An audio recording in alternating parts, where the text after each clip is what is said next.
Selamat pagi, saudara-saudara yang dikasihi Tuhan Yesus Kristus. Shalom, selamat berjumpa dalam renungan pada pagi hari ini.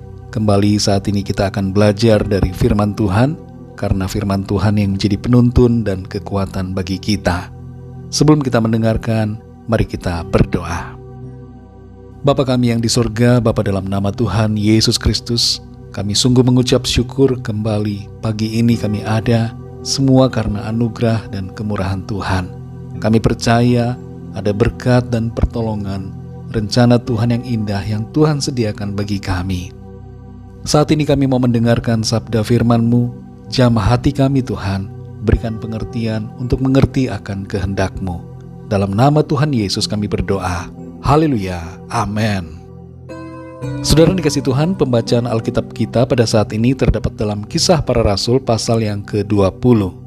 Saudara dapat membacanya secara pribadi setelah mendengarkan renungan ini.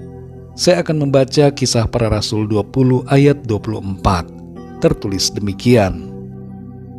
Tetapi aku tidak menghiraukan nyawaku sedikit pun, asal saja aku dapat mencapai garis akhir dan menyelesaikan pelayanan yang ditugaskan oleh Tuhan Yesus kepadaku untuk memberi kesaksian tentang Injil kasih karunia Allah.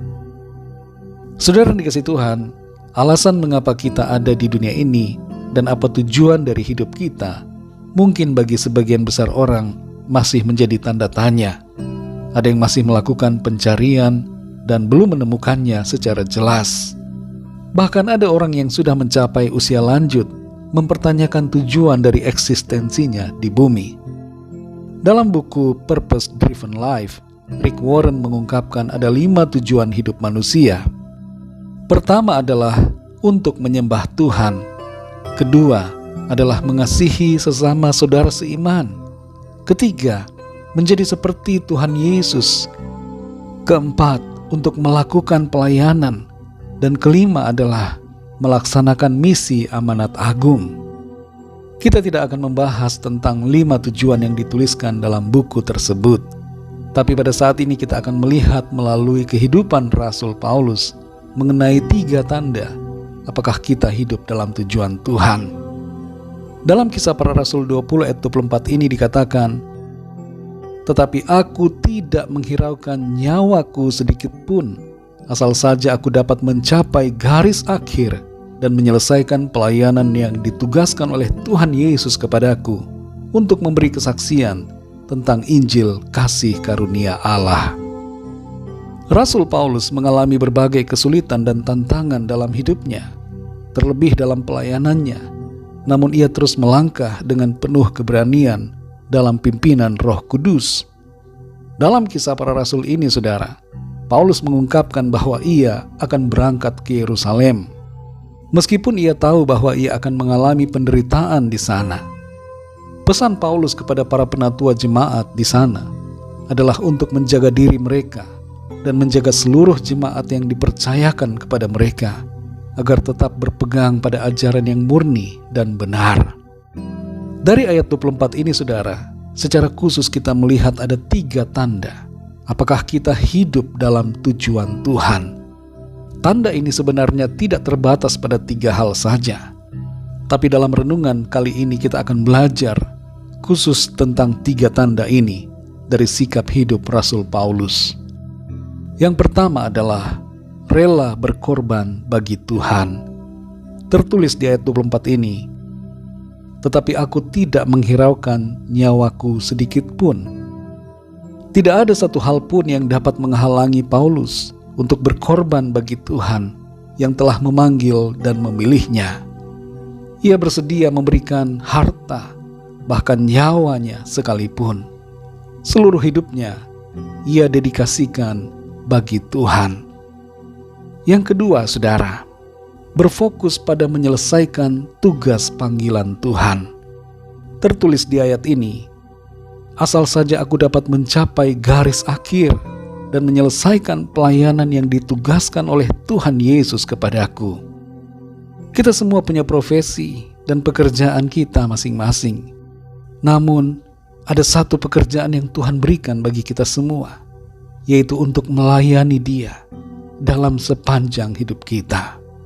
Semua yang kita kerjakan, kita tujukan untuk hormat dan kemuliaan nama Tuhan. Yang ketiga, saudara, menjadi saksi bagi Tuhan. Paulus memakai hidupnya untuk memberitakan Injil kasih karunia kepada semua orang. Saudara dan saya adalah terang dan garam dunia. Karena itu biarlah selama hidup kita di bumi ini, kita terus menjadi saksi-saksinya dimanapun kita berada. Mari saudara yang dikasihi Tuhan, kita kembali hidup dalam tujuan Tuhan. Kalau selama ini kita sudah melenceng dan hidup untuk tujuan diri kita sendiri, mari sadari bahwa keberadaan kita di dunia ini adalah untuk melakukan tujuan Tuhan dalam hidup kita.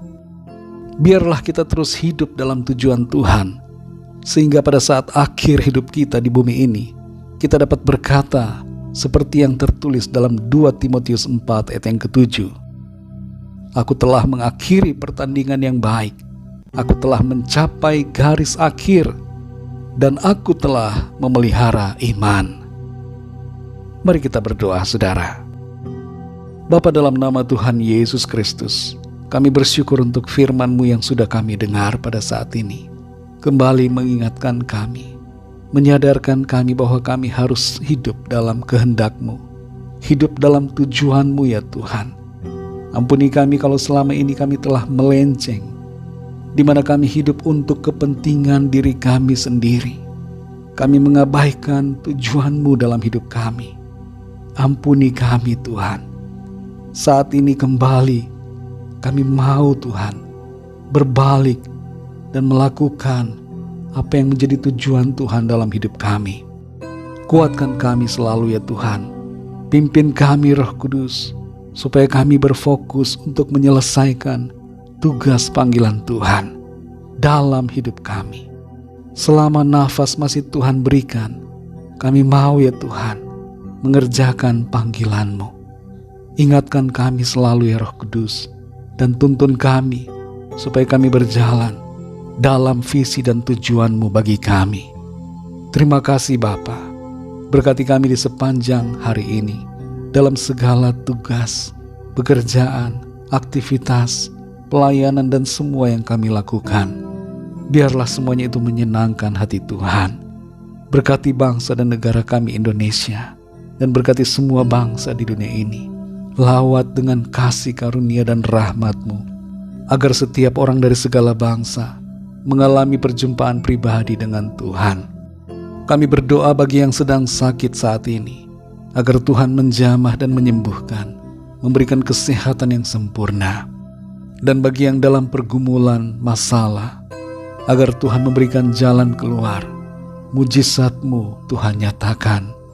Kami percaya kami alami kemenangan, kami alami jawaban, kami alami mujizat Tuhan. Terima kasih ya Bapa. Hanya dalam nama-Mu yang kudus, nama Tuhan Yesus Kristus, kami sudah berdoa dan mengucap syukur. Haleluya. Mari sama-sama kita berdoa doa Bapa kami. Bapa kami yang di sorga, dikuduskanlah nama-Mu, datanglah kerajaan-Mu, jadilah kehendak-Mu di bumi seperti di sorga. Berikanlah kami pada hari ini makanan kami yang secukupnya, dan ampunilah kami akan kesalahan kami, seperti kami pun mengampuni orang yang bersalah kepada kami. Dan janganlah membawa kami ke dalam pencobaan, tetapi lepaskanlah kami daripada yang jahat, karena Engkau-lah yang mempunyai kerajaan, dan kuasa dan kemuliaan, sampai selama-lamanya. Amin. Terimalah berkat Tuhan. Tuhan memberkati hidupmu, Tuhan memberkati pekerjaanmu, Tuhan memberkati keluargamu. Apa saja yang engkau kerjakan, Tuhan buat berhasil dan beruntung. Engkau akan naik dan bukan turun. Engkau akan menjadi kepala dan bukan ekor. Kebaikan dan kemurahan Tuhan akan selalu mengikuti kehidupan saudara. Berkat kasih karunia dari Allah Bapa, cinta kasih karunia dari Tuhan Yesus Kristus, penyertaan penghiburan Roh Kudus menyertai kita semua sekarang ini dan sampai selama-lamanya. Dalam berkat nama Tuhan Yesus Kristus. Haleluya. Amin.